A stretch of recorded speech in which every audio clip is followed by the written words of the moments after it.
Claire Thompson thought she knew her husband's schedule by heart, but the hushed phone calls at midnight told a different story. When she discovered David was secretly meeting his ex-wife Vanessa every Tuesday at the downtown Marriott, she made a choice that would change everything. Instead of confronting him, Claire decided to play the perfect, oblivious wife while quietly planning her escape. Little did David know that his deception would become the key to unlocking a version of Claire he never imagined existed. Before we jump back in, tell us where you're tuning. And if this story touches you, make sure you're subscribed, because tomorrow I've saved something extra special for you. The first time Claire heard David whispering into his phone at 2 in the morning, she convinced herself it was work. After 15 years of marriage, she'd grown accustomed to his late-night conference calls with international clients. David was a successful financial consultant who prided himself on being available to his wealthiest investors around the clock. The hushed tones and careful footsteps to the guest bathroom seemed perfectly reasonable for someone trying not to wake his sleeping wife. But the pattern that emerged over the following weeks painted a different picture entirely. Every Tuesday evening, David would announce he was meeting potential clients for dinner. Every Wednesday morning, he'd return home energized in a way that reminded Claire of their early dating days. His cologne would linger differently, and he'd shower immediately upon arrival, claiming the restaurant had been too smoky or the handshakes too numerous. Claire had always been observant. During her college years studying art history, professors praised her ability to notice details others missed. Tiny brushstrokes that revealed an artist's emotional state, subtle color variations that indicated different time periods, inconsistencies that suggested forgery or restoration. These same skills now served a purpose she'd never anticipated.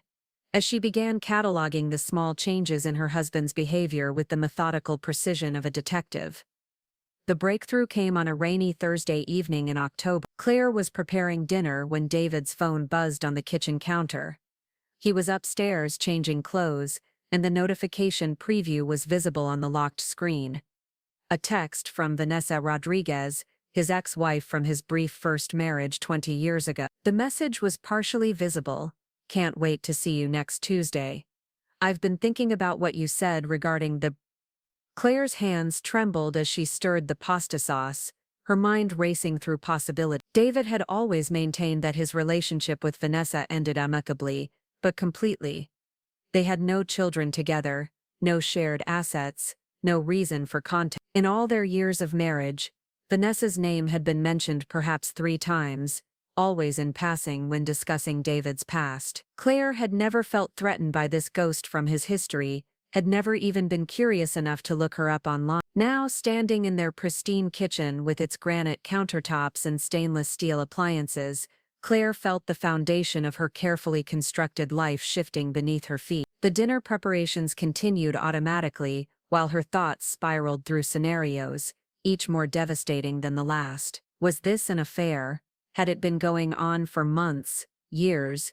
Were there others? When David returned downstairs, Claire managed to serve dinner with steady hands and engage in their usual conversation about his day at the office and her volunteer work at the local art museum. She nodded in appropriate places, asked follow-up questions, and complimented his choice of wine for the meal. All the while, she studied his face for signs of deception, noting the way his eyes brightened when he described a challenging new client, and how he avoided direct eye contact when discussing his evening plans for the following week. Sleep eluded Claire that night as she lay beside her husband, listening to his peaceful breathing and wondering how long he'd been living this double life. She thought about their recent anniversary dinner, how attentive he'd been, how he'd surprised her with tickets to the symphony she'd mentioned wanting to attend. Had Vanessa been in the picture then? Had his romantic gestures been motivated by guilt rather than love? The next morning brought a clarity that surprised Claire with its intensity. Rather than confronting David immediately, she decided to gather information.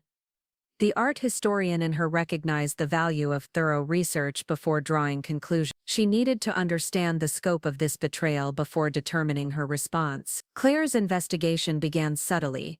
She paid closer attention to David's phone habits, noting when he received messages and how his demeanor changed afterward. She observed his grooming routine on Tuesday mornings, how he selected his clothes with more care than usual, how he hummed while shaving. She started documenting his explanations for his Tuesday absences, creating a mental catalog of the restaurants he claimed to visit and the clients he purported to meet. 3 weeks into her surveillance, Claire made a decision that felt both terrifying and liberating. She would follow David on his next Tuesday evening outing.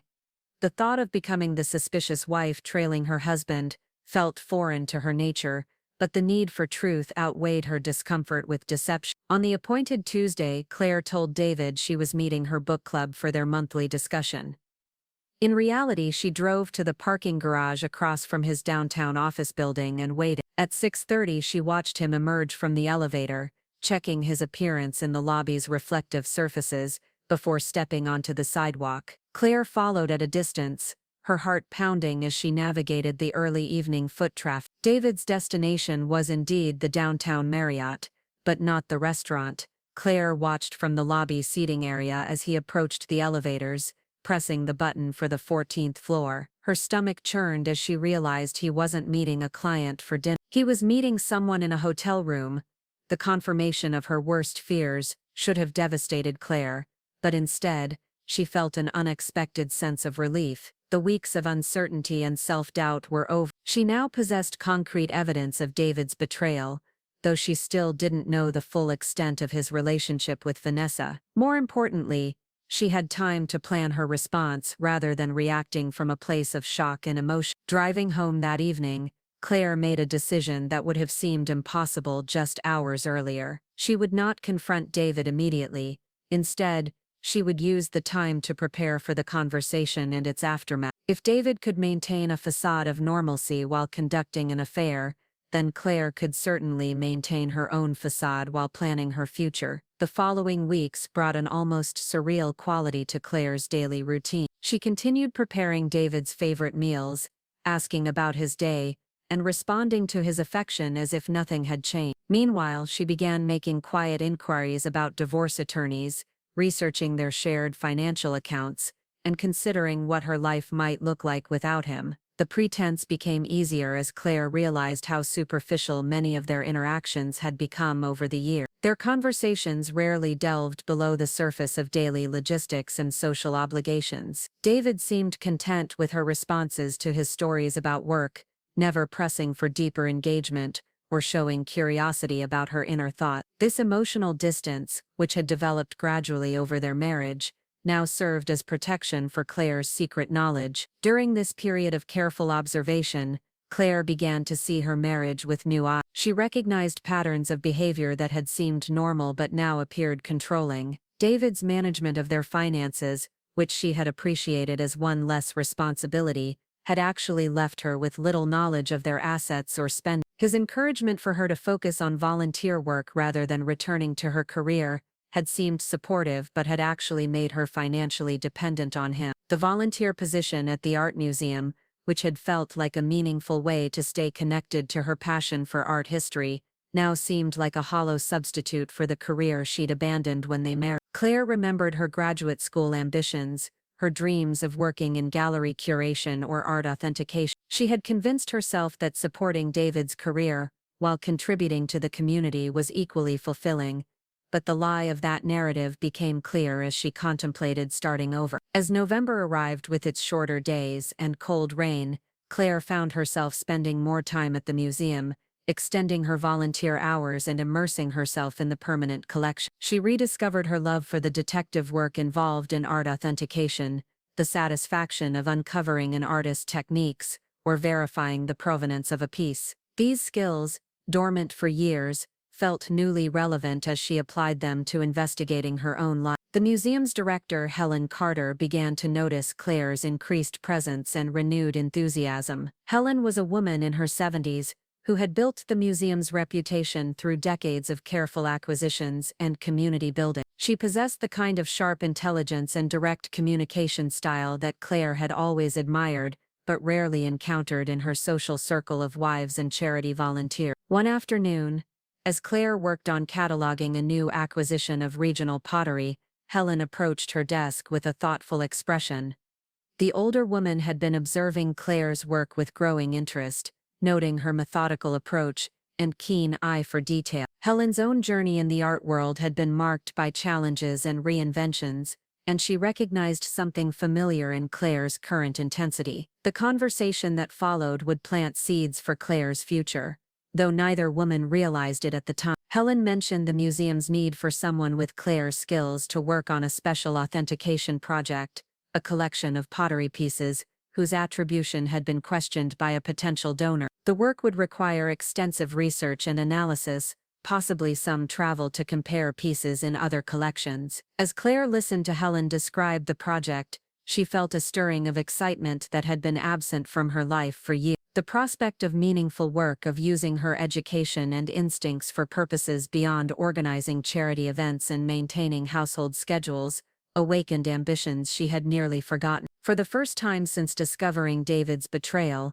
Claire glimpsed the possibility that this crisis might lead to opportunities rather than just loss. That evening, Claire sat across from David at dinner, watching him describe his day while her mind wandered to pottery glazes and firing technique. She responded appropriately to his commentary about market fluctuations and client demands, but her thoughts were elsewhere, imagining herself bent over ancient ceramic shards with magnifying equipment, piecing together the story of their creation. David seemed pleased with her attentiveness, unaware that her focus had shifted to possibilities he couldn't imagine. As he talked about his upcoming business trip the following week, Claire found herself wondering what other secrets his absences might conceal, but the thought no longer filled her with dread. Instead, it reinforced her growing certainty that their marriage had become a performance neither of them questioned, because the alternative seemed too complicated to consider. The transformation in Claire's perspective accelerated as she began to see her current life as temporary rather than permanent. The beautiful home they had decorated together now felt like a stage set for a play she no longer wanted to perform. The social obligations that had structured her weeks now seemed like distractions from more meaningful pursuits. Even her relationship with David began to feel like a habit maintained through momentum rather than genuine connection. As December approached, Claire realized she had been conducting her own investigation for nearly 3 months. The evidence of David's affair was undeniable, but more importantly, she had discovered something unexpected about herself. The woman who had felt devastated and helpless in October had evolved into someone capable of strategic thinking and long-term planning. The betrayal that should have destroyed her confidence had actually revealed strength she didn't know she possessed. The time for action was approaching, but Claire no longer felt rushed toward confrontation. She had work to do, decisions to make, and a future to design. David's deception had given her the gift of time and clarity, though he would never realize his contribution to her transformation. As she prepared for the holidays that would mark the end of her old life and the beginning of something entirely new, Claire felt ready to stop pretending and start building the authentic existence she had been denying herself for years. The holiday season arrived with its usual demands for perfection, and Claire found herself orchestrating their annual Christmas party with the same meticulous attention to detail she had always applied to entertaining. The guest list included David's colleagues, their neighbors, and the carefully curated social circle they had maintained for over a decade. As she arranged catered appetizers on her grandmother's silver platters and adjusted the lighting in their living room, Claire marveled at how naturally the performance continued even as her internal world shifted dramatically. David moved through the evening with his characteristic charm, introducing Claire to new clients and praising her hosting abilities to anyone who would listen. She watched him work the room, noting how effortlessly he maintained conversations about market trends, while his hand rested possessively on her lower back. The gesture that once made her feel cherished now felt like a claim of ownership, a public display of a relationship that existed more in appearance than reality. Mrs. Patterson from next door cornered Claire near the kitchen, gushing about how lucky she was to have such a devoted husband. "David was just telling me about the surprise anniversary trip he's planning for you," she said, her eyes bright with vicarious excitement. "How romantic that he's keeping all the details secret until the last minute." Claire smiled and murmured appropriate responses while her mind processed this new information. David hadn't mentioned any anniversary trip to her, and their actual anniversary wouldn't arrive for another 6 months. Either Miss Patterson had misunderstood something, or David was constructing elaborate covers for future absences. The thought that he might be planning extended time away with Vanessa while framing it as a romantic gesture for his wife struck Claire as particularly cruel, even by the standards she was learning to apply to her husband's behavior. Later that evening, as they cleaned up the remnants of the party, David seemed energized by the social success. He complimented Claire's dress, thanked her for making his colleagues feel welcome, and suggested they should entertain more frequently. His enthusiasm felt genuine, and for a moment, Claire wondered if she had misinterpreted the situation entirely. Perhaps the connection with Vanessa was innocent, a friendship that had rekindled without romantic implication. But when David's phone buzzed with a late-night message, and she watched his expression change as he read it, Claire's doubts evaporated. The same secretive satisfaction she had observed on previous Tuesday evenings crossed his features before he quickly composed himself and announced he was heading upstairs to bed. The new year brought an intensification of Claire's double life as she committed more deeply to the authentication project at the museum, while maintaining her facade at home. Helen had formally offered her a part-time consulting position, complete with a modest salary and access to the museum's research resources. The work involved examining a collection of Native American pottery that had been donated with questionable documentation about its origins and age. Claire threw herself into the research with an enthusiasm that surprised everyone around her, including herself. She spent hours studying firing techniques, analyzing clay compositions, and comparing stylistic elements across different tribal traditions. The methodical nature of the work appealed to the same analytical instincts she had been applying to David's behavior, but with far more satisfying results. The pottery pieces told stories of their creators through subtle variations in technique and decoration. A slightly uneven rim suggested hand-building rather than wheel-throwing. The specific minerals visible in the clay body indicated geographic origins. Burn patterns on the exterior revealed details about firing methods and fuel source. Each piece was a puzzle that yielded its secrets through careful observation and patient research. Helen proved to be an exceptional mentor, sharing decades of experience in art authentication, while encouraging Claire to trust her own instinct. The older woman had navigated her career in a male-dominated field, building the museum's reputation through a combination of scholarly rigor and strategic relationship building. Preparing and narrating this story took us a lot of time, so if you are enjoying it, subscribe to our channel. It means a lot to us. Now back to the story. She recognized Claire's potential immediately and began introducing her to contacts in the broader art world. One particularly meaningful conversation occurred during a snowstorm in January that had closed the museum to visitors. Claire and Helen found themselves alone in the conservation lab, surrounded by pottery fragments and research materials. Helen had been observing Claire's growing confidence in her analytical abilities and her increasing absorption in the work. "You know," Helen said, adjusting her reading glasses as she examined a particularly interesting shard, "I started working here when I was about your age. My husband thought it was a nice hobby that would keep me busy while he built his legal practice. He never imagined it would become my life's work." Claire looked up from the microscope where she had been studying surface textures. "Did he eventually understand how important it was to you?" Helen's laugh carried a note of irony. "He understood when I started earning more than he did, and when museums across the country began seeking my expertise. By then, though, we'd grown so far apart that understanding came too late to save the marriage." The revelation that Helen had experienced her own marital dissolution while building her career provided Claire with a different perspective on her current situation. She had been viewing her potential divorce as a failure, a destruction of the life she had worked to create. Helen's story suggested it might instead be a liberation, an opportunity to discover what she could accomplish when her energy wasn't divided between maintaining a relationship and pursuing her own interests. As winter deepened, Claire's authentication work began attracting attention beyond the museum. She authored a preliminary report on the pottery collection that impressed the donor enough to recommend her to other collectors seeking similar services. Word spread through the small but connected community of art authenticators, and soon Claire was fielding inquiries about additional projects.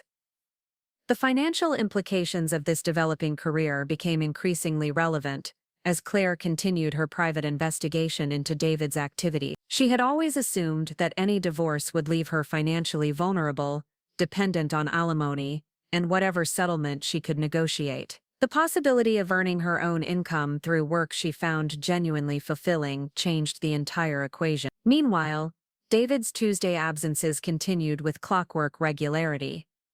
Claire had long since confirmed that his claimed business dinners were fictional, but she resisted the urge to gather more specific details about his relationship with Vanessa. The emotional impact of his betrayal had somehow lessened as her focus shifted toward building her own future. She no longer felt compelled to understand every aspect of his deception because it no longer defined her sense of self-worth. This emotional detachment allowed Claire to observe David with something approaching anthropological curiosity. She noticed how he had compartmentalized his life, maintaining his role as attentive husband and successful professional, while pursuing whatever relationship he had rekindled with his former wife. His ability to switch between these personas seemed to require little effort, suggesting either exceptional emotional compartmentalization or a fundamental lack of genuine engagement with any of his relationships. The realization that David might be equally superficial in his connection with Vanessa as he had become with her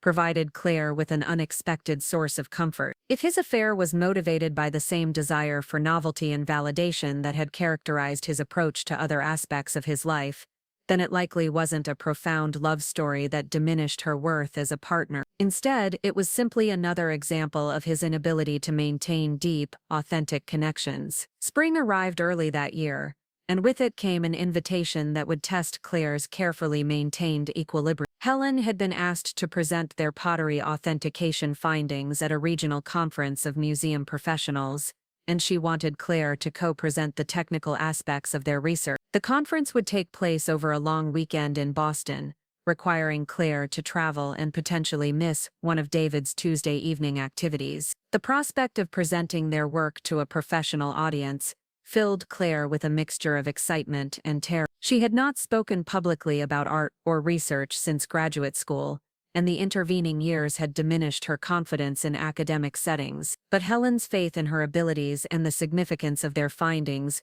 convinced Claire that this opportunity was too important to decline. When she informed David about the conference, his reaction was more supportive than she had expected. He praised her dedication to the museum work and encouraged her to make the most of the networking opportunities the conference would provide. His enthusiasm seemed genuine, though Claire couldn't help but notice how readily he accepted her absence during what would normally be one of his Tuesday meetings with Vanessa.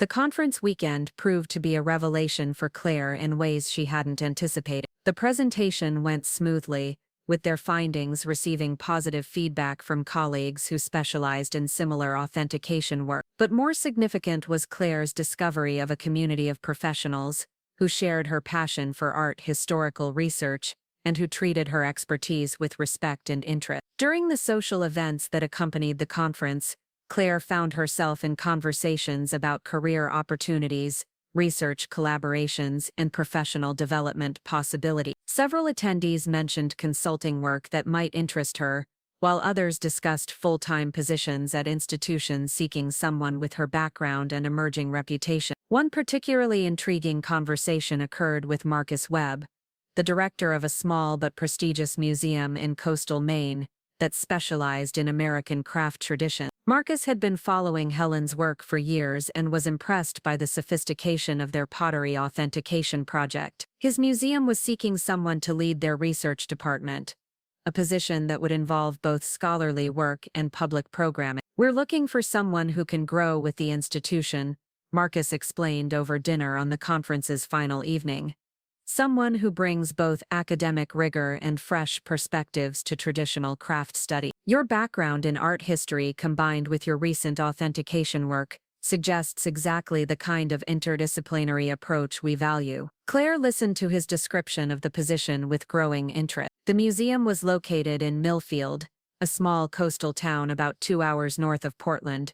The community had a thriving artist population, with numerous studios and galleries supporting both traditional and contemporary craftspeople. The position would involve curating exhibitions, conducting original research, and developing educational programs that connected historical craft traditions with contemporary practice. The salary Marcus mentioned was modest compared to David's income, but it would be enough to support herself independently. More importantly, the work would allow her to combine her academic interests with practical applications in ways that her volunteer position couldn't match. The opportunity to build a program from its foundations appealed to Claire's desire for creative control and professional recognition. When she returned home from the conference, Claire felt as though she had been away for much longer than 3 days. The house that had felt like a comfortable sanctuary now seemed constraining.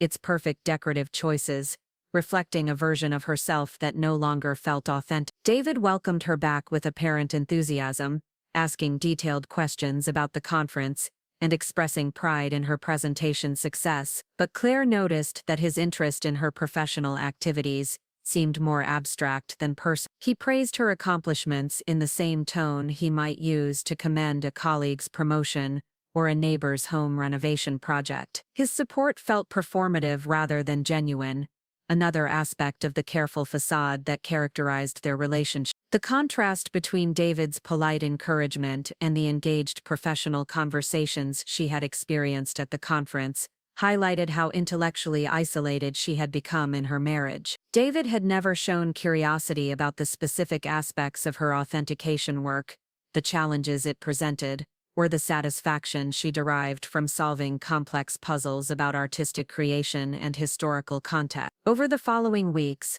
Claire found herself thinking frequently about Marcus's job offer and the life it might represent. She researched Millfield online, studying its demographics, cultural institutions, and housing market. The town appeared to offer exactly the kind of community she had been missing, a place where artistic pursuits were valued and supported, where professionals collaborated across disciplines, and where her expertise would be both recognized and utilized. The practical aspects of relocating seemed manageable compared to the emotional complexities of ending her marriage. She could afford a modest apartment or small house on the salary Marcus had mentioned. The town's size would make it easy to establish herself quickly in both professional and social contexts. Most importantly, the work would provide her with a sense of purpose and accomplishment that had been absent from her life for years. As April progressed toward May, Claire realized that her decision-making process had shifted fundamentally.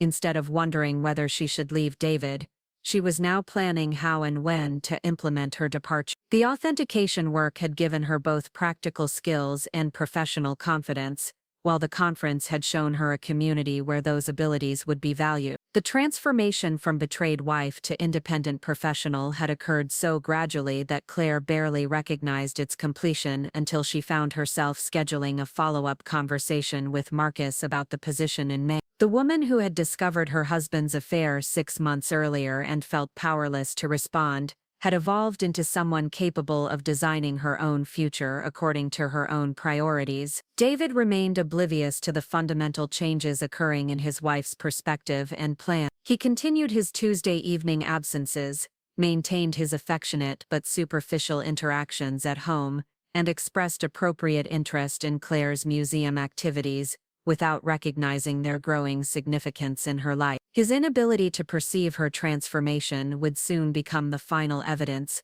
Claire needed that their marriage had been over long before his affair began. The morning Claire decided to accept Marcus's offer in Maine, she stood in her kitchen preparing David's coffee with the same precision she had maintained for 15 years. The familiar ritual of measuring grounds, setting the timer and arranging his breakfast, felt surreal as she contemplated how few more times she would perform these automatic gestures. Her hands moved through the motions while her mind calculated logistics, how much notice to give the museum, when to schedule movers, how to explain her sudden career change to friends who had known her only as David's wife. The decision had crystallized during a sleepless night, spent weighing possibilities against each other. Claire had always been methodical in her choices, preferring careful analysis to impulsive action. But as dawn broke through their bedroom windows, illuminating David's peaceful face as he slept beside her, she realized that overthinking had become another form of procrastination. The evidence was clear, the opportunity was real, and the courage was finally present. David descended the stairs in his usual morning routine, checking his phone while knotting his tie with practiced efficiency. Claire studied his profile as he scrolled through messages, noting the slight smile that appeared when he encountered something that pleased him. She wondered if Vanessa had sent an early morning text, but the thought no longer generated the sharp pain it once had. Instead, she felt a detached curiosity about how long it would take him to notice the fundamental changes occurring in his household. The Pattersons' barbecue is this Saturday, David mentioned between sips of coffee, his attention still partially focused on his screen. I told them we bring that spinach salad you make, the one with the strawberry. Claire nodded automatically, then caught herself in the familiar pattern of accommodation. Actually, I might not be able to make it. I'm expecting a call about a new project that could require weekend work. David glanced up with mild surprise. What kind of project? I thought the pottery authentication was finished. The question represented more curiosity about her professional activities than he had shown in months, and Claire recognized the irony that his increased attention coincided with her decision to leave. It's a position with a museum in Maine. Research director for their craft studies program. Helen recommended me after the conference presentation. Maine? David's expression shifted from casual interest to something approaching concern. That would require relocation, wouldn't it? Seems like a big change from volunteer work. The dismissive characterization of her museum position as volunteer work, despite the consulting fees she had been earning for months, reminded Claire why David's opinion had become irrelevant to her decision-making process. He had never bothered to understand the professional significance of her authentication work, or the reputation she was building in art historical circles. The opportunity is significant enough to warrant consideration. Claire replied evenly, refilling his coffee cup with steady hand. I'll know more after the conversation this week. David's phone buzzed with an incoming call, and he answered without excusing himself from their conversation. Claire listened to him discussing market fluctuations with a client while she cleared his breakfast dishes, struck by how naturally he prioritized external demands over their relationship. The behavior that had once seemed like professional dedication now appeared to be a pattern of avoiding genuine intimacy with anyone in his personal life. After David left for the office, Claire called Marcus to accept the position in May. His enthusiasm was immediate and infectious, with plans for her to visit Millfield the following week to see the museum facilities and begin house hunting. The conversation lasted over an hour as they discussed her research interests, the museum's collection, and the collaborative projects he envisioned for the craft studies program. We have a vibrant community of working artists here,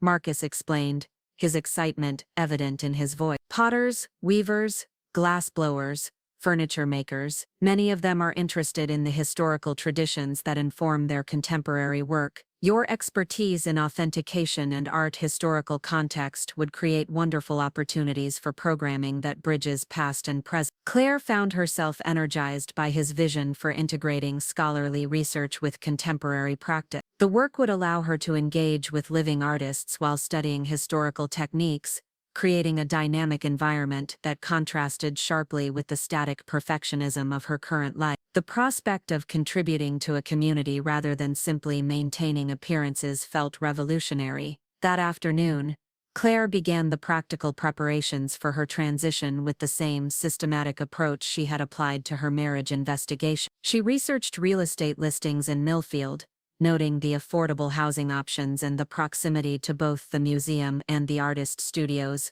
Marcus had mentioned. She contacted a lawyer to discuss divorce proceedings, scheduling a consultation for the following week while David would be at the office. The lawyer, Patricia Morgan, came highly recommended by Helen, who had navigated her own divorce decades earlier with the same attorney. Patricia specialized in cases involving professional women seeking independence from controlling marriages, and her reputation for achieving favorable settlements preceded her. During their phone conversation, she outlined the information Claire should gather about their joint finances and advised her to maintain her normal routines until filing papers. Document everything, Patricia instructed: bank statements, investment accounts, property deeds, insurance policies. Also, if there's evidence of adultery, that can affect settlement negotiations, though it's not required for no-fault divorce proceedings. The key is understanding your financial position before your husband realizes you're seeking legal counsel. The suggestion to document David's affair struck Claire as ironic, given how thoroughly she had already researched his Tuesday evening activities. She had photographs of him entering the hotel, saved screenshots of Vanessa's text messages when his phone was unattended, and detailed records of his lies about his whereabouts. The evidence that had once felt like confirmation of her worst fears now seemed like practical ammunition for negotiations. Claire's visit to Millfield the following week exceeded her expectations in every meaningful way. The town occupied a spectacular stretch of Maine coastline, with a working harbor that supported both fishing boats and pleasure craft. The main street featured galleries, studios, and shops selling handmade goods, alongside practical businesses serving the local population. The atmosphere combined the authenticity of a working community with the cultural sophistication of a place that attracted and supported artists. The museum itself was housed in a beautifully restored 19th-century textile mill, with galleries on the main floor and research facilities in the converted upper levels. Marcus gave Claire a comprehensive tour, introducing her to the current staff and explaining the institution's mission to preserve and interpret American craft tradition. The collection included everything from colonial-era furniture to contemporary fiber art, with particular strength in regional pottery and woodworking. The research library is our hidden treasure, Marcus explained as they climbed to the third floor. We have extensive archives of craft guild records, apprenticeship documents, and technical manuals dating back to the early settlement period. Previous directors have focused mainly on exhibitions, but there's tremendous potential for scholarly work that could contribute to the broader understanding of American material culture. Claire examined the carefully preserved documents with growing excitement. The archive represented exactly the kind of primary source material that could support groundbreaking research in craft history. She could envision projects that would trace the evolution of techniques across generations, document the influence of immigration patterns on regional styles, and explore the economic factors that shaped craft production in different historical periods. The afternoon was spent touring the surrounding community, with Marcus introducing Claire to several local artists whose work reflected the traditional techniques she would be studying. At the pottery studio of Sarah Chen, a ceramicist who specialized in wood-fired pieces, Claire observed glazing methods that echoed techniques she had identified in museum collections. The direct connection between historical and contemporary practice created exactly the kind of scholarly engagement she had been missing. "We're always eager to learn more about the historical context for our work," Sarah explained as she demonstrated glazing techniques on a large vessel. "Understanding how earlier potters achieved certain effects helps inform our own experimental approaches. Having a resident expert in historical methods would be incredibly valuable for the entire arts community." By evening, Claire had found 3 potential rental properties and scheduled second viewings for the following morning.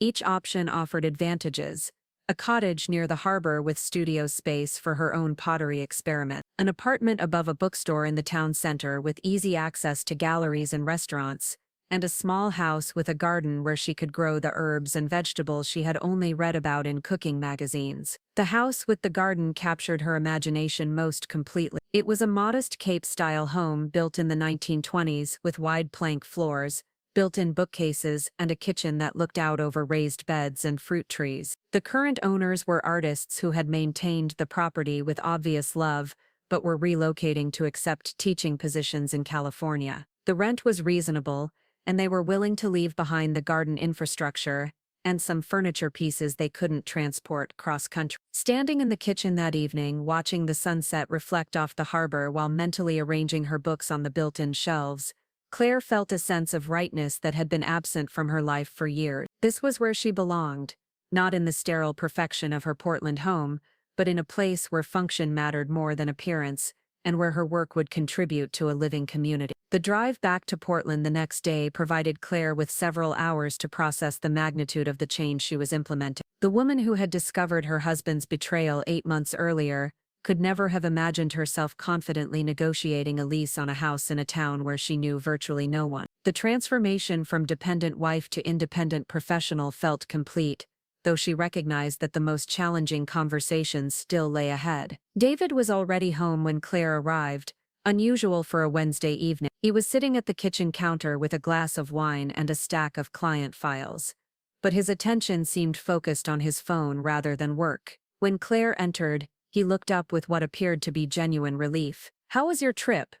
I was starting to worry when you didn't call." The concern seemed authentic, and Claire felt a flicker of the affection that had characterized their early relationship. For a moment she wondered if she was making an enormous mistake, destroying a marriage that could potentially be repaired through honest communication and mutual effort. But then David's phone buzzed with a text message, and she watched his expression change as he read it. The familiar secretive satisfaction appeared briefly before he composed his features and returned his attention to her. The moment of doubt passed, replaced by certainty that she was making the right choice for both of them. "The trip was productive," Claire replied, pouring herself a glass of wine from the bottle David had opened. "The position is even more interesting than I expected, and the community seems very welcoming. I'll need to give an answer by the end of the week." David nodded absently, his fingers moving across his phone screen as he typed a response to whatever message had captured his attention. "That's nice, honey.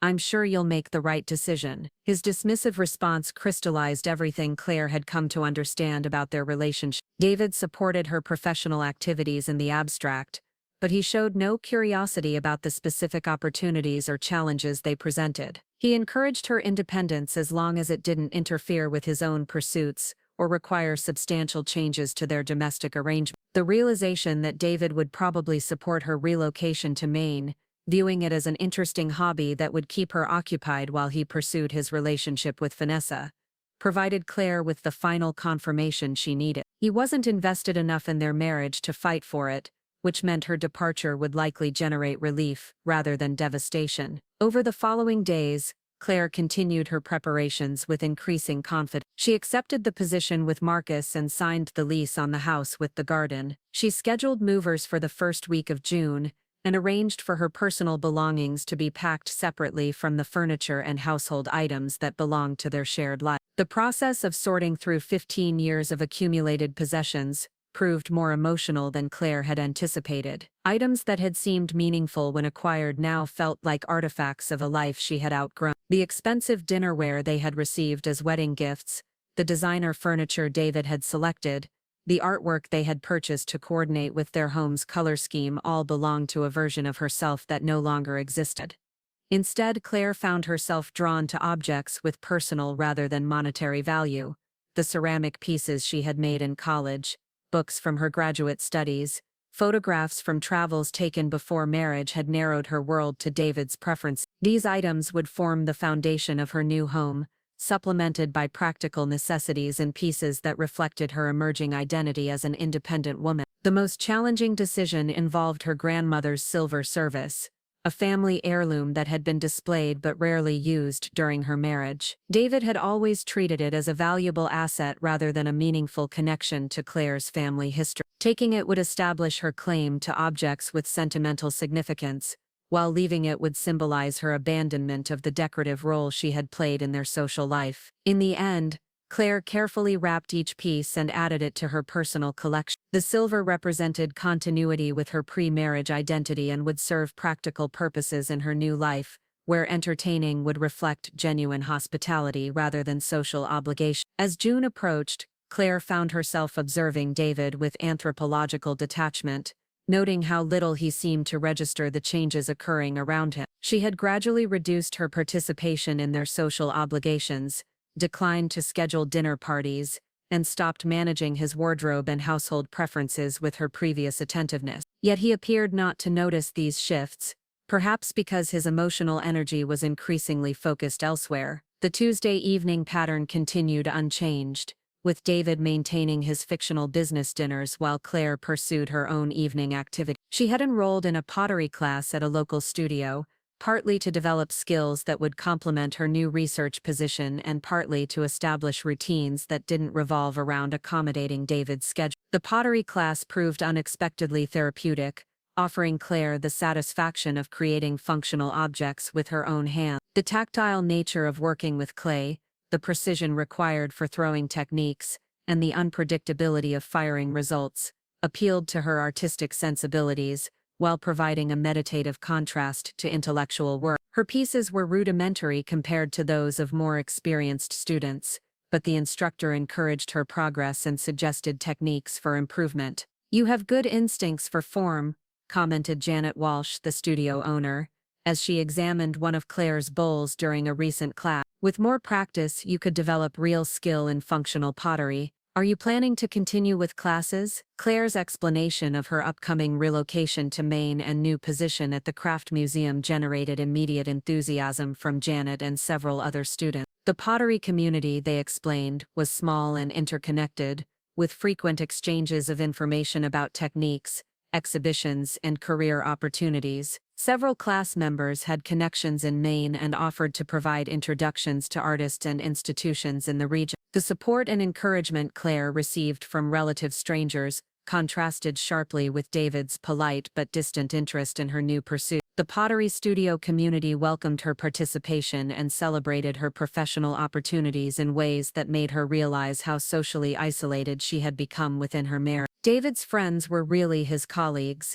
Their social circle consisted mainly of other couples, where wives supported their husbands' careers, and most conversations revolved around status and acquisition rather than passion and purpose. As her departure date approached, Claire began practicing the conversation she would eventually have with David about her decision to leave. She imagined various scenarios, from shocked disbelief, to angry accusations, to relief that she was solving a problem he hadn't known how to address. Her prediction leaned toward the latter, given his apparent satisfaction with their current arrangement where both pursued separate interests, while maintaining the appearance of a successful marriage. The irony that David's affair had provided her with the motivation and opportunity to discover her own path to fulfillment was not lost on Claire. His betrayal had forced her to examine their relationship honestly for the first time in years, revealing how much of herself she had surrendered in the name of harmony and social acceptability. Without his Tuesday evening absences, she might never have sought meaningful work or developed the confidence to pursue an independent career. Her final week in Portland was marked by a series of small celebrations and farewell. Helen hosted a gathering at the museum to honor Claire's contributions to the authentication project and to wish her well in her new position. Several colleagues from the regional conference called to congratulate her on the main opportunity and to discuss potential collaboration. The pottery class organized a goodbye dinner where Claire was presented with a handmade vase created collectively by her classmates. These expressions of appreciation and connection stood in marked contrast to David's continued obliviousness to the magnitude of change approaching their household. He had acknowledged her career transition as a positive development but seemed to view it as temporary, perhaps assuming she would maintain their Portland home while commuting to Maine, or that the position would prove unsatisfying enough to bring her back within a reasonable period. The evening before the movers were scheduled to arrive, Claire sat in her soon-to-be former living room, surrounded by boxes and stripped walls where artwork had hung for years. David was upstairs packing for a business trip that would conveniently remove him from the house during her departure. Whether the timing was coincidental or calculated, Claire couldn't determine, but his absence would simplify the logistics of her transition. Tomorrow would bring the end of one life and the beginning of another. Claire felt ready for both the challenge and the opportunity that awaited her in Maine. The woman who had pretended ignorance while her husband conducted an affair had discovered something far more valuable than evidence of his betrayal. She had rediscovered herself. The moving truck disappeared down their tree-lined street at 4:30 on a Thursday afternoon, taking with it the carefully selected pieces of Claire's former life. She stood in the driveway of what had been their home for 8 years, keys to her new life clutched in one hand and divorce papers in the other, watching David's sedan pull into the garage. His business trip had been cut short by what he'd described as client complications,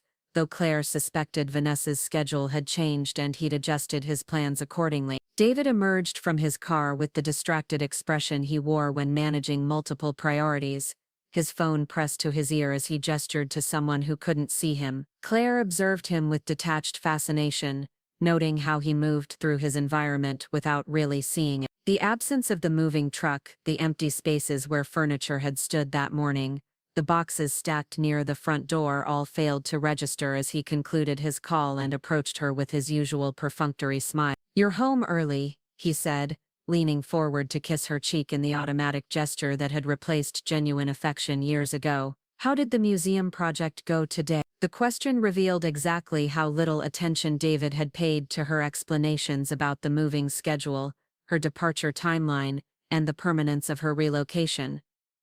In his mind, she was still playing at career development while he managed the serious business of their financial future. The disconnect was so complete that Claire almost felt sorry for him. "David," she said quietly, "we need to talk." Inside, something in her tone must have penetrated his distraction because he looked at her more carefully, his gaze traveling from her face to the boxes, then to the empty spaces visible through their front window. Recognition began to dawn slowly, like sunrise breaking through fog, as he processed the evidence of systematic departure.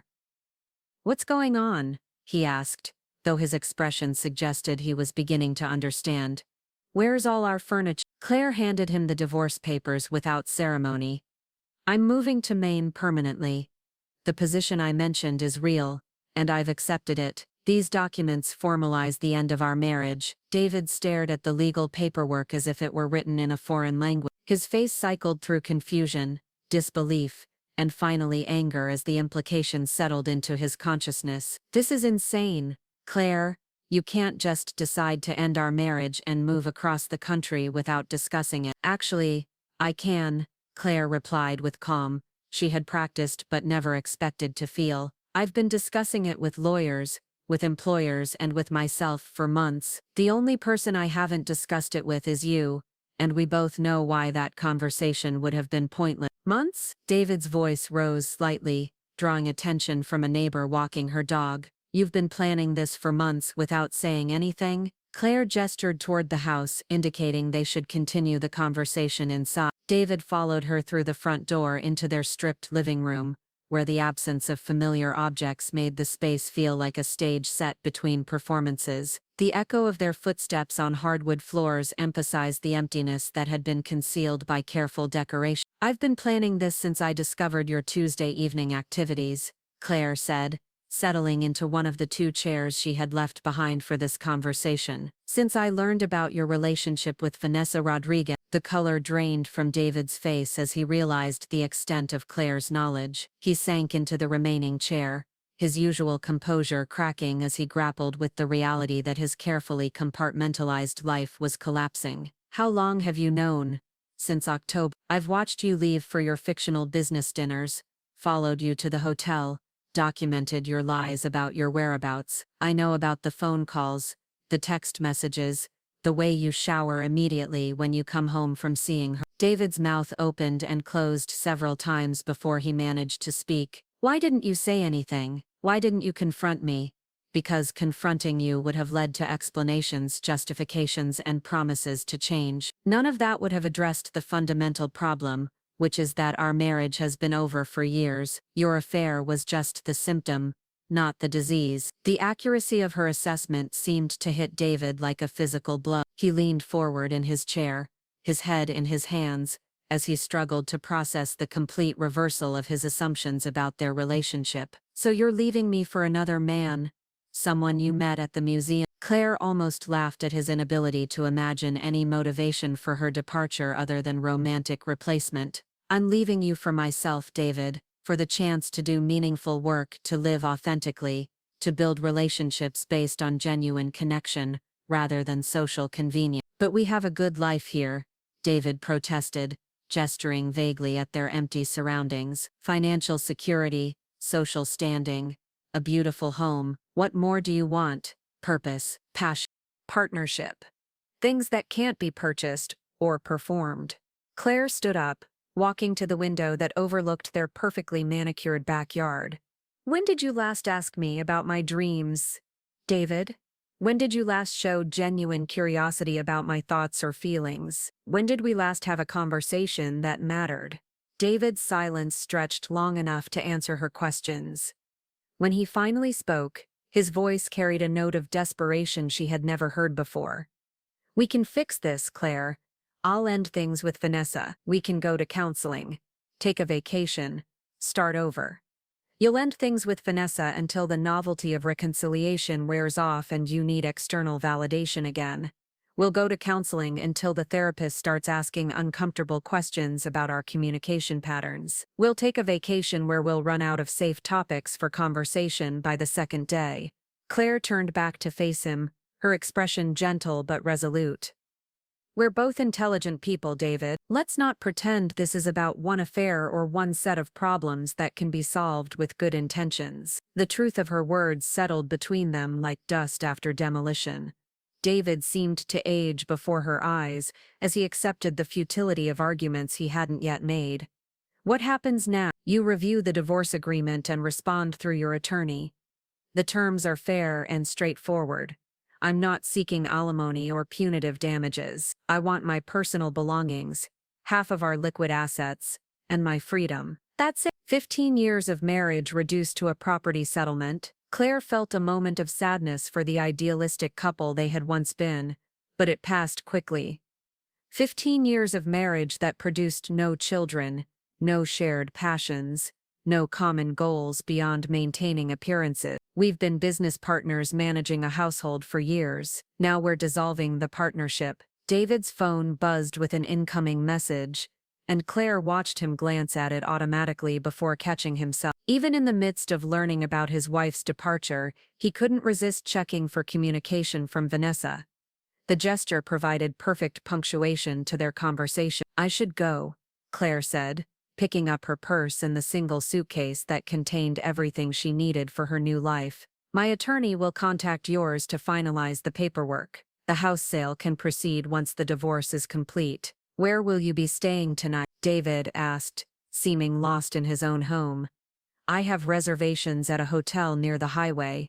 I'm driving to Maine tomorrow morning. Claire paused at the front door, looking back at the man she had shared a bed with for 15 years. For what it's worth, David, I hope you find whatever you're looking for with Vanessa. You deserve to be happy, just not at the expense of someone else's authenticity. The drive to Maine the following morning felt like a pilgrimage rather than a relocation. Claire had chosen the scenic coastal route, allowing extra time to process the magnitude of change she was implementing. Each mile north carried her further from the person she had been, and closer to the woman she was becoming. The landscape shifted from suburban development to rural farmland to rocky coastline, mirroring her internal transformation from constrained wife to independent professional. She stopped for lunch in a small fishing village, sitting at a weathered picnic table overlooking the harbor while she ate fish and chips from a paper basket. The simplicity of the meal, the authenticity of the setting, and the absence of social obligations to manage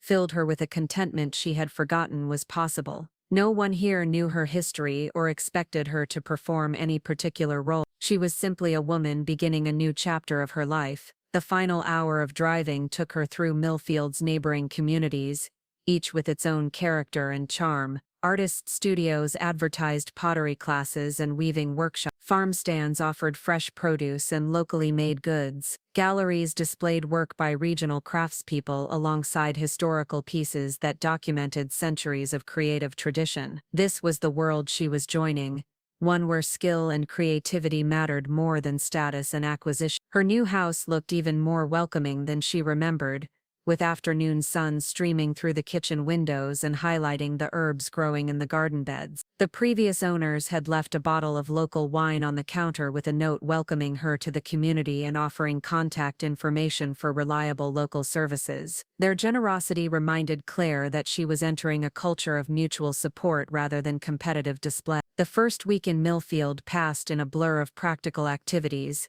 establishing utility accounts, registering with local services, and beginning the process of settling into her new home. But more significantly, it marked the beginning of her integration into the artistic community that would define her social and professional life. Marcus introduced her to key figures in the local art scene at a welcome reception held at the museum. The gathering was informal but purposeful, designed to help Claire understand the interconnected network of artists, galleries and cultural institutions that supported creative work in the region. She met fiber artists, whose techniques dated back generations, furniture makers who combined traditional joinery with contemporary design, and potters whose glazing methods reflected both historical traditions and modern innovation. The conversation flowed easily among people who shared genuine passion for their work. Claire found herself discussing authentication techniques with a woodworker who specialized in colonial reproduction pieces, comparing notes on historical research methods with a weaver who documented traditional dyeing processes,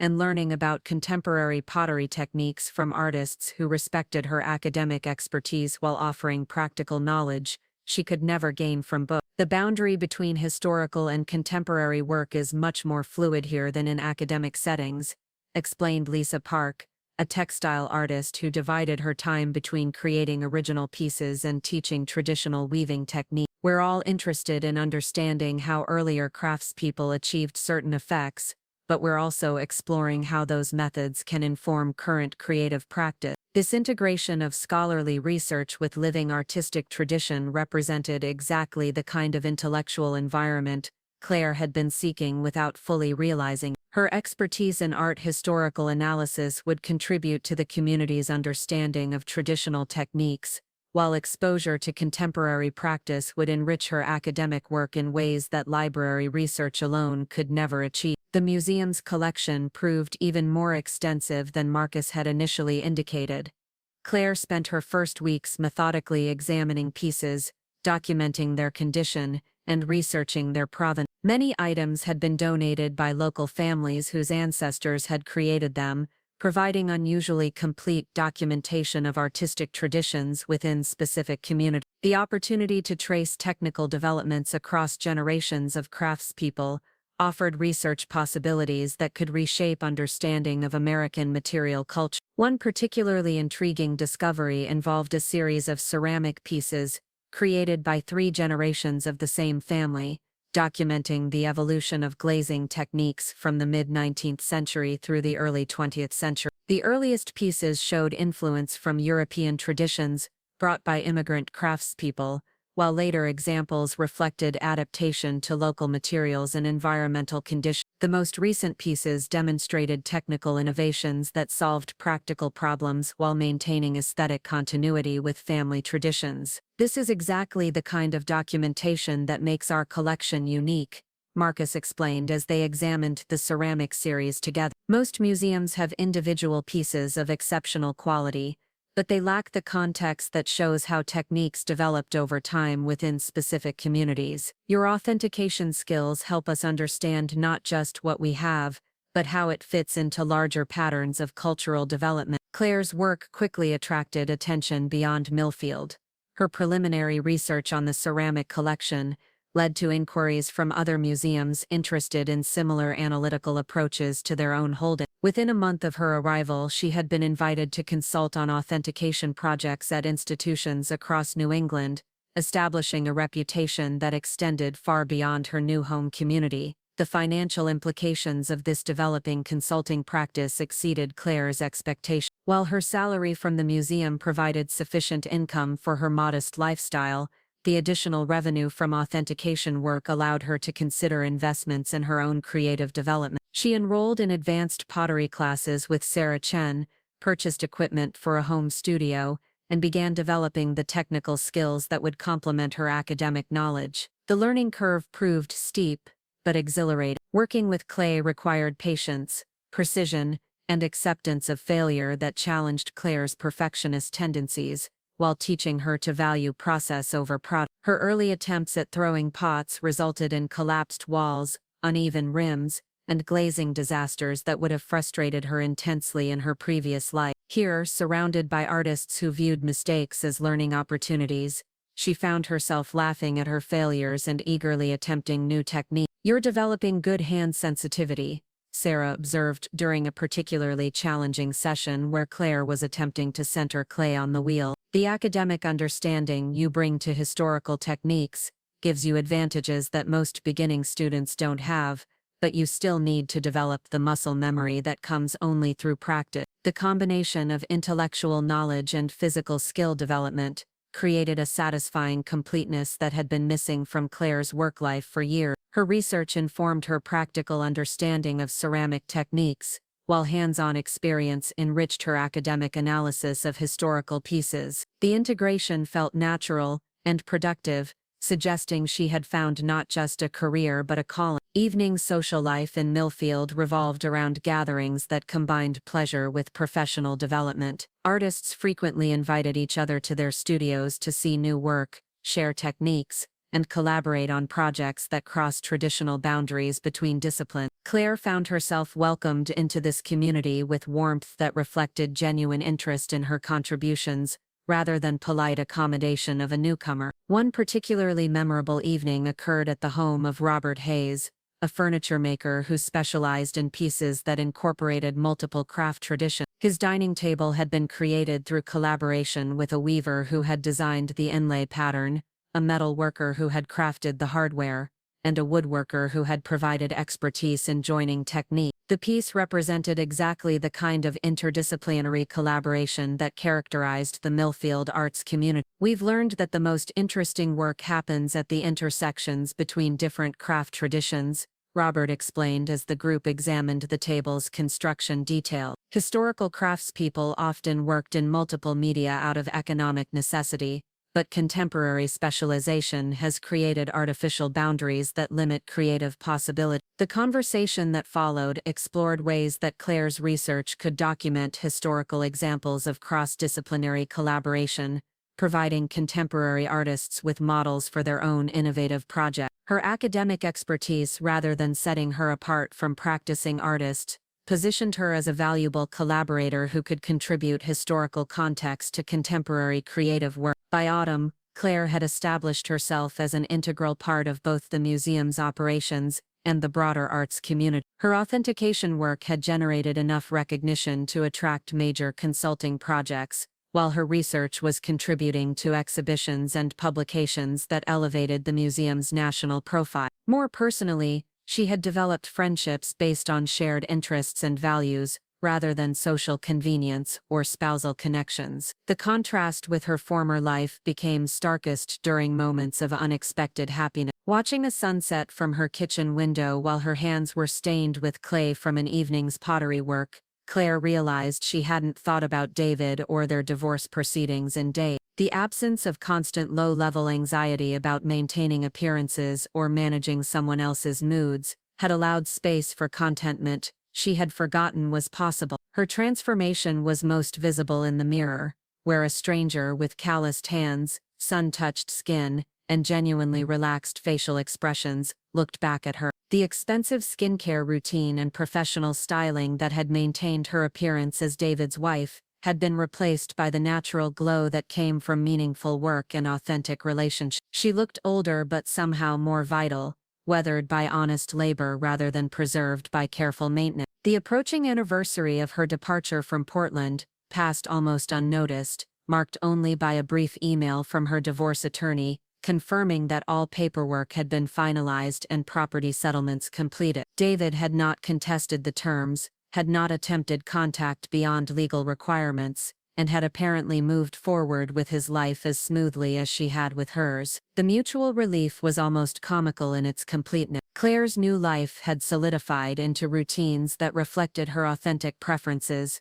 rather than accommodations to someone else's expectations. Morning coffee was consumed while reviewing research notes or planning pottery projects, rather than managing household logistics for two people. Evenings were spent in her studio or visiting with friends, rather than maintaining social obligations that served professional networking purposes. Weekends involved hiking coastal trails, attending gallery openings, or working on collaborative projects with other artists, rather than hosting dinner parties designed to impress David's colleagues. The financial independence she had achieved through her museum salary and consulting work provided security that felt more substantial than the wealth she had shared with David. Money earned through her own expertise and effort carried different meaning than funds managed by someone else for shared, but not necessarily common goals. Her modest house with its functional furniture and handmade decorations reflected her values more accurately than the designer showcase she had maintained as a married woman. As winter approached, bringing shorter days and longer evenings,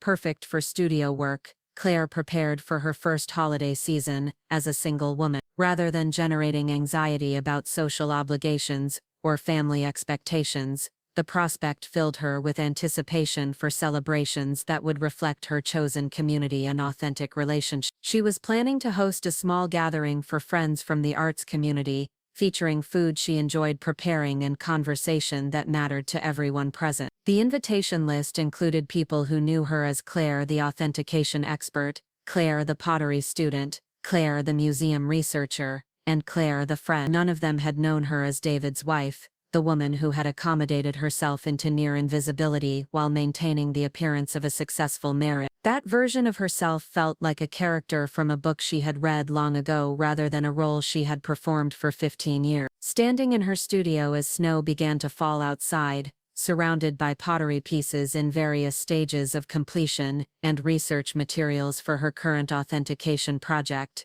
Claire felt the deep satisfaction that came from alignment between her values and her daily life. The betrayal that had initially seemed like devastating destruction had instead cleared space for reconstruction, according to her own specifications. David's affair had inadvertently given her the greatest gift possible, the motivation to reclaim her authentic self. 2 years after leaving Portland, Claire stood in the main gallery of the Millfield Museum of American Crafts, surveying the exhibition that had consumed her professional energy for the past 6 months. Hidden Histories Women Artisans of Coastal New England represented the culmination of research that had taken her from dusty archives to contemporary studios, documenting artistic traditions that had been overlooked by conventional art historical scholarship. The opening reception buzzed with conversations between museum visitors, local artists and scholars who had traveled from across the country to see her work. The exhibition had grown from Claire's authentication research into something far more ambitious, a comprehensive examination of how women craftspeople had influenced regional artistic traditions while remaining largely invisible in official record. Her discovery of correspondence between 19th-century pottery workshops had revealed networks of knowledge sharing that crossed family and community boundaries. Technical innovations attributed to male workshop owners were often documented in women's private letters as collaborative developments or individual discoveries that had been appropriated without credit. "This changes everything we thought we knew about craft development in this region," commented Dr. Elizabeth Warren, a professor from Harvard, who specialized in American material culture. "Your documentation of these collaborative networks suggests that artistic innovation was much more democratic and interconnected than previous scholarship indicated." Claire accepted the praise with the confidence that had developed through 2 years of establishing herself as a respected voice in her field. The timid volunteer who had once deferred to others' expertise had evolved into someone whose research was reshaping academic understanding of American craft history. Her authentication skills had opened doors to consulting work with major museums, while her growing reputation as a scholar had led to speaking engagements and publication opportunities that positioned her as an emerging authority in her specialty. The evening's success felt particularly meaningful because it represented the integration of all aspects of her new life. The research had been conducted in collaboration with local artists, who provided contemporary perspectives on historical technique. The exhibition design incorporated pieces from her own pottery work alongside historical artifacts, demonstrating the continuity between past and present creative practice. The reception food featured ingredients from her garden, prepared using recipes adapted from historical sources she had discovered during her research. Marcus approached her near the end of the evening, his expression reflecting the satisfaction of someone whose vision had exceeded expectations. "I have news that might interest you," he said, drawing her aside from the departing guests. "The Smithsonian has been following your work on this exhibition. They're interested in discussing a collaboration on a major show about American craft traditions that would tour nationally." The opportunity represented recognition at the highest level of museum practice, validation that her research was contributing to broader understanding of American cultural history. More personally, it confirmed that her decision to rebuild her career had led to achievements that surpassed anything she might have accomplished within the constraints of her former life. As the last guest departed and the gallery lights dimmed, Claire walked through the exhibition one final time, noting how the pieces seemed to glow in the soft illumination. Each artifact represented hours of research, careful authentication, and thoughtful interpretation. But beyond their academic significance, they told stories of women who had found ways to express creativity and maintain independence within restrictive social structures. Their resilience resonated with Claire's own journey from constrained wife to autonomous professional. The drive home through Millfield's quiet streets took her past landmarks that had become meaningful during her residence there. the pottery studio where she had developed technical skills that informed her academic work, the harbor where she often walked while processing research ideas, the houses of friends who had become chosen family, supporting her personal growth while engaging seriously with her professional accomplishments. Her own house welcomed her with the particular comfort that came from spaces arranged according to personal preference rather than external expectation. The kitchen, where she had learned to cook for pleasure rather than obligation, still smelled faintly of the herbs she had harvested for the evening's reception. The living room, furnished with pieces she had chosen for comfort and function rather than status display, invited relaxation rather than performance. In her studio, Claire examined the pottery pieces she was developing for her next project, an exploration of glazing techniques that connected historical methods with contemporary environmental concerns. The work represented the kind of integration between theory and practice that had become characteristic of her approach to both scholarship and creative work. Her hands, now permanently stained with clay and scarred from kiln work, moved confidently across surfaces she was learning to shape according to her own vision. The phone rang as she was cleaning her tools, and Claire glanced at the caller ID with mild curiosity. David's name appeared on the screen for the first time since their divorce had been finalized 18 months earlier. She considered letting the call go to voicemail but decided that avoiding conversation served no purpose for either of them. "Hello, David," she answered, settling into the chair by her studio window where she often sat to sketch design ideas. "Claire," his voice carried a note of uncertainty she had never heard during their marriage. "I hope I'm not calling too late. I saw the article about your exhibition in the New York Times. Congratulations." The acknowledgement surprised her, not because David was incapable of generosity but because it suggested he had been following her career developments. "Thank you. It's been gratifying to see the research reach a broader audience. The article made it sound like you've become quite successful. Museum exhibitions, consulting work, academic publications. I had no idea you were capable of that level of professional achievement." The comment revealed exactly the limitations in David's understanding that had made their marriage unsustainable. He had supported her volunteer work without recognizing the expertise it developed, had encouraged her interests without perceiving their potential for serious application. His surprise at her success confirmed that he had never seen her as capable of independent accomplishment. "I was always capable," Claire replied gently. "I just needed space to develop abilities that marriage didn't require or encourage." David's silence stretched long enough to suggest he was processing implications he hadn't previously considered. When he spoke again, his voice carried what sounded like genuine regret. "I think I understand now why you left. Not just because of Vanessa, but because I never really saw you as a complete person with your own ambitions and capabilities." The acknowledgement represented more insight than Claire had expected from him, though it came too late to affect her feelings about their relationship. "We both became comfortable with roles that didn't serve either of us well. You needed someone who would manage domestic obligations while you focused on your career. I needed someone who would see me as capable of more than supportive functions. Are you happy?" David asked, the question carrying what seemed like genuine curiosity rather than veiled criticism. Claire considered her response while observing her reflection in the studio window. The woman looking back bore little resemblance to the perfectly groomed wife who had maintained David's household while suppressing her own ambition. This version of herself showed the effects of outdoor work, creative experimentation, and emotional authenticity in ways that expensive skincare treatments had never achieved. "Yes," she said simply. "I'm happy in ways I didn't know were possible when we were married." "I'm glad," David replied. And his sincerity surprised her. "I wanted to call because I realized I never apologized properly for how our marriage ended. Not just for the affair, but for not recognizing what you needed to thrive. You deserved better than what I was capable of providing." The apology felt genuine but unnecessary to Claire's emotional well-being. She had moved beyond needing his acknowledgement of fault to feel validated in her choices. "We both deserved better than what we were able to create together.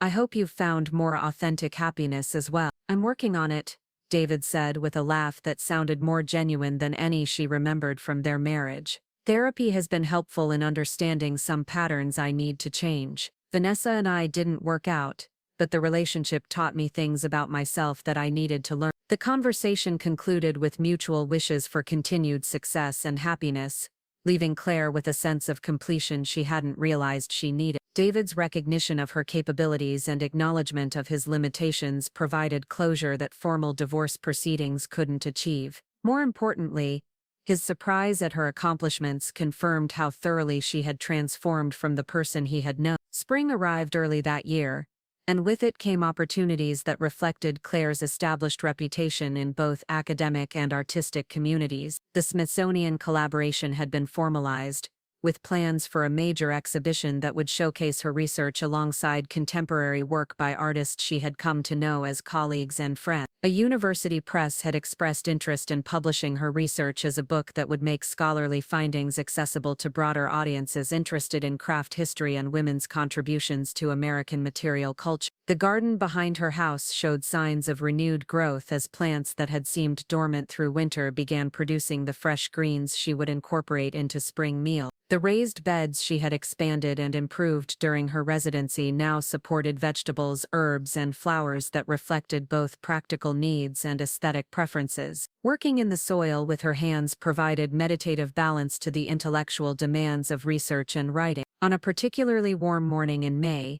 Claire received a phone call that would mark another milestone in her professional development. The caller was Jennifer Martinez, director of a prestigious craft museum in California, with an offer that represented the kind of career opportunity she could never have imagined during her Marriott. "We're creating a new position for someone with your unique combination of scholarly expertise and practical craft knowledge," Jennifer explained. The role would involve curating exhibitions, developing educational programs, and leading research initiatives that bridge historical and contemporary craft practice. "Your work on women artisans has impressed our board tremendously." The position would represent a significant advancement in both salary and professional recognition. It would place Claire at the helm of innovative programming at an institution with national influence in craft education and promotion. The opportunity to shape conversations about craft history while supporting contemporary artists appealed to her ambitions for both scholarly impact and community engagement. But as Jennifer outlined the specifics of the offer,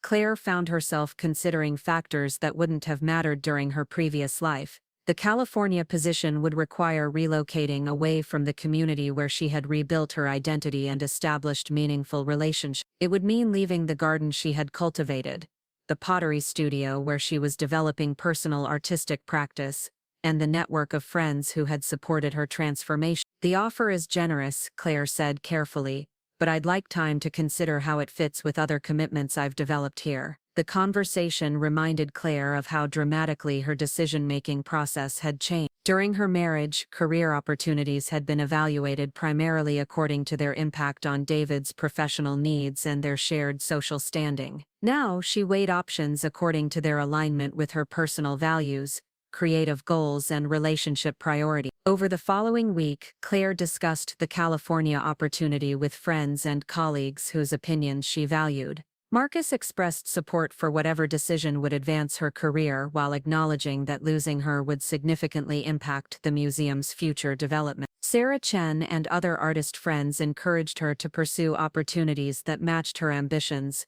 while noting that similar work could potentially be developed within their existing community. The most helpful conversation occurred with Helen Carter, whose own career had involved navigating similar choices between advancement and community connection. During dinner at the older woman's home, they explored questions that went beyond immediate professional considerations to address longer-term goals for both career and personal fulfillment. "The most important thing is whether the work allows you to become more of who you are rather than requiring you to adapt to external expectations," Helen said as they sat on her porch overlooking the harbor. "I've seen too many talented people accept positions that looked impressive but ultimately constrained their development because they didn't align with authentic interests and values." By the end of the week, Claire had reached a decision that reflected the confidence and self-knowledge she had developed during her Maine residency. She called Jennifer Martinez to decline the California position while expressing gratitude for the recognition it represented. Instead,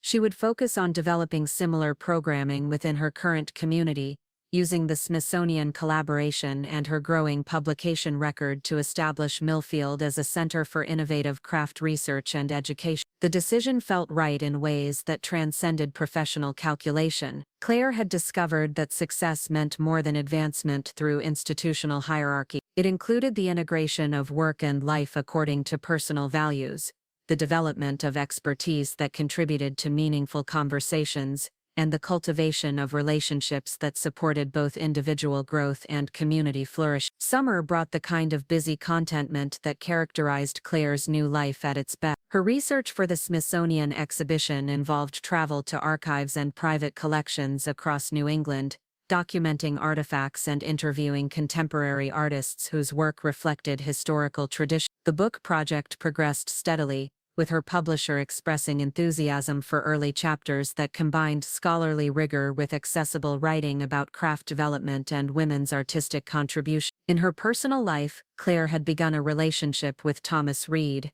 a furniture maker whose workshop was located near the harbor. Their connection had developed slowly through shared interests in craft history and compatible approaches to balancing creative work with community engagement. Thomas had been divorced for several years and brought to their relationship the kind of emotional maturity that came from honest self-reflection about past failures. Their partnership felt fundamentally different from Claire's marriage to David. Rather than accommodating conflicting priorities or managing competing demands for attention, they supported each other's individual development while sharing common ground in values and interests. Thomas understood the importance of Claire's research and creative work because he had similar commitments to his own artistic practice. Their conversations engaged seriously with ideas and projects that mattered to both of them. As autumn arrived with its spectacular display of coastal foliage, Claire prepared for the opening of her Smithsonian exhibition in Washington. The preview had generated significant media attention, with advance articles in major publications highlighting her research findings and their implications for understanding American craft history. Museum professionals and scholars were expressing anticipation for work that promised to reshape conventional narratives about artistic development and cultural transmission. The night before her departure for Washington, Claire walked through her house and garden, noting details that had become precious through daily familiarity. The kitchen where she had learned to cook according to her own preference, the studio where she continued developing pottery skills that informed her academic understanding, the garden where vegetables and flowers grew according to her selections and care. Each space reflected choices she had made freely, without accommodation to external expectations or constraints. Standing in her living room, where evening light filtered through windows she had left uncurtained to maximize connection with the landscape outside, Claire reflected on the journey that had brought her to this moment. The woman who had discovered her husband's affair 3 years earlier could never have imagined the life she was now living, or the work she was now doing. David's betrayal had forced her to examine assumptions about marriage, success, and personal fulfillment that she might never have questioned otherwise. His affair had inadvertently provided her with the motivation and opportunity to discover capabilities and interests that had been dormant but not destroyed during their marriage. The crisis that had initially seemed devastating had instead cleared space for reconstruction according to her own specifications. The exhibition opening in Washington exceeded all expectations, with attendance that included museum directors, collectors, scholars, and artists from across the country. Claire's research had resonated with audiences who recognized the significance of documenting women's contributions to artistic traditions, while connecting historical practices with contemporary creative work. The conversations that followed her presentation suggested that her findings would influence future scholarship and museum programming in lasting ways. But perhaps more meaningful than professional recognition was the presence of friends from Millfield who had traveled to support her achievement. Marcus, Sarah, Thomas, and several other community members had coordinated their attendance to celebrate work that reflected their shared values about the importance of craft tradition and artistic collaboration. As the evening concluded with plans for future projects and ongoing collaborations, Claire felt the deep satisfaction that came from alignment between personal values and professional accomplishment. She had built a life that reflected her authentic interests and capabilities, surrounded herself with people who supported her growth and engaged seriously with her work, and developed expertise that contributed meaningfully to conversations she cared about. The flight back to Maine took her over landscapes that had become home in ways that transcended simple residence. This was where she belonged, not because circumstances had forced her there but because she had chosen it after careful consideration of alternatives. The community she had joined valued the same things she valued. The work she was doing mattered to people whose opinions she respected.